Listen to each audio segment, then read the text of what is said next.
તો આ વિડીયોને સ્કીપ કર્યા વગર અંત સુધી જોતા રહેજો। તો સૌથી પહેલો ક્વેશ્ચન છે, સમાજશાસ્ત્રના સ્થાપકનું નામ જણાવો।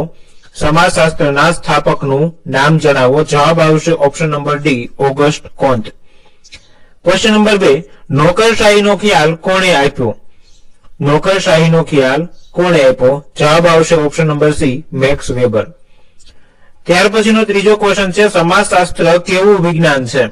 સમાજશાસ્ત્ર કેવું વિજ્ઞાન છે? તો જવાબ આવશે સામાજિક વિજ્ઞાન। ત્યાર પછીનો ચોથો ક્વેશ્ચન છે, જ્ઞાતિ હિન્દુ સમાજની કઈ વ્યવસ્થામાંથી ઉતરી આવી છે? જવાબ આવશે વર્ણ વ્યવસ્થા। માનવ સમાજ અને શરીર રચનાની તુલના કોણે કરી? જવાબ આવશે હર્બર્ટ સ્પેન્સર। નીચેનામાંથી કયું જૂથ શાળાનું ઉપજૂથ નથી? જવાબ આવશે ગામડું। ત્યાર પછીનો ક્વેશ્ચન છે, કયા જૂથમાં પ્રત્યેક સહકાર કેન્દ્ર સ્થાને હોય છે?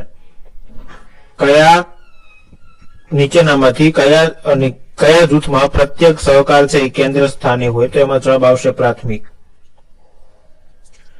ત્યાર પછી 8મો ક્વેશ્ચન છે, સામાજિક રચનાનું ખુલ્લાપણું તપાસવા શાનો અભ્યાસ જરૂરી છે? ક્વેશ્ચન નંબર 8, જવાબ આવશે ગતિશીલતા।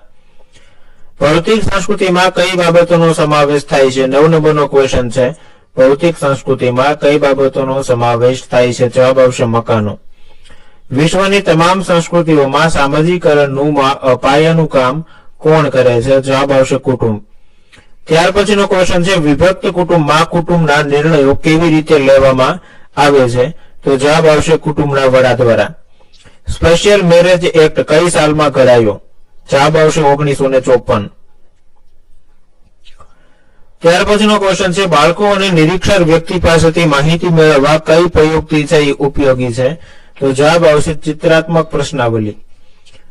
ત્યાર પછી 14 નંબરનો ક્વેશ્ચન છે, સહભાગી નિરીક્ષણ શબ્દ સૌપ્રથમ કોણે પ્રયોજ્યો હતો? જવાબ આવશે ઓપ્શન નંબર એ, બેલિનોવસ્કી। નીચેનામાંથી કયું તત્વ પર્યાવરણનું નિર્જીવ તત્વ નથી? નીચેનામાંથી કયું તત્વ પર્યાવરણનું નિર્જીવ તત્વ નથી? સેટેલાઇટ। 22 એપ્રિલે આપણે કયો દિવસ ઉજવીએ છીએ? તો વિશ્વ ધરતી દિવસ। ત્યારબાદ આપણે વિભાગ બી ના ક્વેશ્ચન જોઈએ। તો વિભાગ બી ની અંદર તમને પહેલો જ ક્વેશ્ચન પૂછેલો હતો, યેલ વિશ્વવિદ્યાલયમાં કોના પ્રયત્નથી સમાજશાસ્ત્રનું અધ્યયન શરૂ થયું? તો જવાબ આવશે ગ્રેહામના સમયમાં।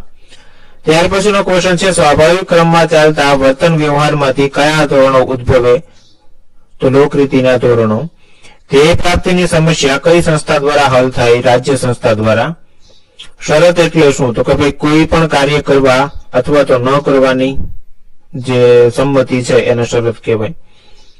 રાઈટ, આ રીતના આખા ક્વેશ્ચન તમને આપેલા હતા વિભાગ બી ની અંદર। હવે અહીંયા જેટલા ક્વેશ્ચન આપેલા છે એનું આપણે સોલ્યુશન અત્યારે નથી જોતા, પેપર ફટાફટ એક વખત જોઈ લઈએ। આ ટાઈપના ક્વેશ્ચન છે એ તમને સમાજશાસ્ત્રમાં પૂછાઈ શકે। એક ક્વેશ્ચન અહીંયા 48મો કેસ સ્ટડી આધારિત પણ વિભાગ ડી માં આપેલો છે, અને વિભાગ ઈ ની અંદર છેલ્લો જે ક્વેશ્ચન છે એ કેસ સ્ટડી આધારિત પ્રશ્ન ગણી શકાય। તો આશા રાખીએ છીએ કે વિડીયો પસંદ આવ્યો હશે। વિડીયો પસંદ આવ્યો હોય તો લાઈક કરી દેજો, ચેનલને સબસ્ક્રાઇબ ના કરેલી હોય તો સબસ્ક્રાઇબ કરી લેજો।